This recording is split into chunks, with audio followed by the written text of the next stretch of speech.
Hello बच्चों, let's read this question. So this question says match the followings with the correct responses. ठीक है, आपको देखिए यहाँ पर मैच द कॉलम्स करना है। आपको लेफ्ट में देखिए 1 2 3 4 ऑप्शंस दिए हुए हैं। ठीक है, और ए बी सी डी के करस्पॉन्डिंग आपको यहाँ पर चार क्या दिए हुए हैं, आंसर दिए हुए हैं। तो आपको यहाँ पर क्या करना है, मैच द कॉलम्स करना है। ठीक है, तो देखिए बच्चों, इस क्वेश्चन का की कॉन्सेप्ट आप क्या लिख सकते हैं, the key concept of this question. हमें यहाँ पर क्या करना है, क्वांटिटीज को मैच करना है। इलेक्ट्रिक करंट गिवन है, पोटेंशियल गिवन है, रेजिस्टेंस गिवन है आपको, और पावर गिवन है। ठीक है, तो इस क्वेश्चन का बच्चों आप की कॉन्सेप्ट लिख सकते हैं क्या, टर्म्स रिलेटेड टू इलेक्ट्रिसिटी। ठीक है, क्या लिख सकते हैं आपका, टर्म्स रिलेटेड टू इलेक्ट्रिसिटी। ठीक है, इन टर्म्स को देखिए हमें बेसिकली डेफिनेशन ही बतानी है इसके। ठीक है, डेफिनेशन है आपको यहाँ पर मैच करके बताना है। ऑलराइट, तो चलिए इस क्वेश्चन को स्टार्ट करते हैं।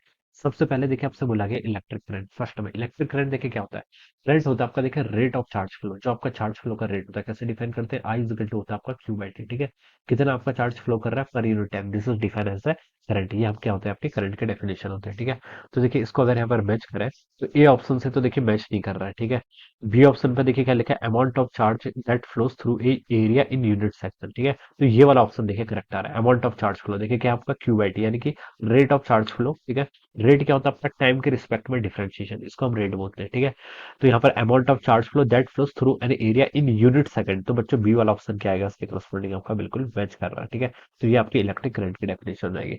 सेकंड पार्ट पर देखिए ये इलेक्ट्रिक पोटेंशियल। इलेक्ट्रिक पोटेंशियल बच्चों डिफाइन कैसे करते हैं, पोटेंशियल होता है आपका amount of work done in bringing charge particle. ठीक है, आपका एक unit positive charge test charge particle को अगर हम इन्फिनिटी से किसी एक पॉइंट पर लेके आते हैं तो उसे इलेक्ट्रिक पोटेंशियल बोलते हैं। ठीक है, इन्फिनिटी से किसी टेस्ट चार्ज पार्टिकल को आप किसी एक पर्टिकुलर पॉइंट पर लेके आते हैं तो जितना आपने अमाउंट ऑफ वर्क डन किया होता है that is defined as our electric potential. ठीक है, तो ए ऑप्शन पर देखिए करंट फ्लोइंग तो हो नहीं सकता, बी ऑप्शन आपका हो नहीं सकता, सी पे लिखा rate at which energy dissipated, this is also wrong. D पे लिखा है देखिए work done in moving a unit charge from infinity to a given point. तो बच्चों ये वाला ऑप्शन क्या बिल्कुल करेक्ट हो जाएगा। ठीक है, तो this is a definition of our electric potential. ठीक है, तो ये भी आपका ट्रू हो गया। अब बच्चों थर्ड पार्ट पे आइए। थर्ड पार्ट पे देखिए क्या बोल रहा है, रेजिस्टेंस को डिफाइन करना है। ठीक है, रेजिस्टेंस देखिए बच्चों क्या होता है, देखिए आपका बी और डी ऑप्शन हो गया। अब रेजिस्टेंस देखिए ए ऑप्शन पे देखिए क्या लिखा है, the current flowing through a conducting wire is directly proportional to the potential difference applied across the ends of the. ठीक है, यहाँ से आपका रेजिस्टेंस की डेफिनेशन आएगी। ठीक है, देखिए क्या होता है आपका B is directly proportional to I होता है। ठीक है, यहाँ से हम बता सकते हैं। ठीक है, पोटेंशियल डिफरेंस किसके प्रोपोर्शनल है, आपका करंट जितनी आपकी है उसके प्रोपोर्शनल है। अगर आप यहाँ से प्रोपोर्शनलिटी कांस्टेंट को लिखा हटा दें तो v इक्वल टू क्या जाता है आपका आई टाइम्स आर के को जाता है। और यहाँ से हम रेजिस्टेंस को डिफाइन करते हैं अपना v बाई आई। v क्या है आपका पोटेंशियल डिफरेंस और आई क्या है जितनी आपकी करंट क्या कर रही है, फ्लो कर रही है। v is the potential difference across the resistance, resistance के across, and I is the current which is flowing through it. इन दोनों का रेशियो को जो डिफाइन करता है that quantity is called by resistance. तो ए ऑप्शन पे देखिए वही लिखा है, the current flowing through a conducting wire is directly proportional to the, ठीक है, potential difference applied across the wire. तो ये आपके रेजिस्टेंस के डेफिनेशन से मैच कर जाएगा। तो बच्चों थर्ड के करस्पॉन्डिंग आपका ए वाला ऑप्शन मैच हो जाएगा। ठीक है, अब फोर्थ पाइए। फोर्थ पे देखिए क्या बोल रखा है, पावर।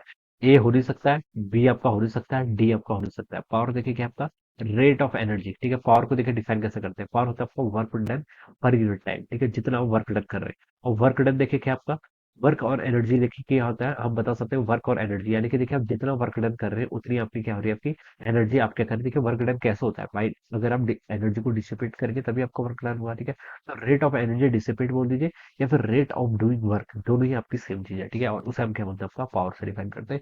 इसकी यूनिट क्या होती है बच्चों, वाट के इक्वल होती है। ठीक है, तो देखिए अब ये तो आपका सी वाले ऑप्शन से क्या कर गया, मैच कर गया। तो बी डी ए सी ये क्या हो जाएगा, इसका करेक्ट आंसर हो जाएगा। ठीक है, तो क्या लिख सकते हैं, देखिए पहले का तो बी है, फिर डी है, फिर ए है, फिर सी है। ठीक है, this will be the correct order, ये आपका करेक्ट ऑर्डर हो जाएगा। This will be the answer of this question. So I hope you all understood this concept. All the best and thank you so much.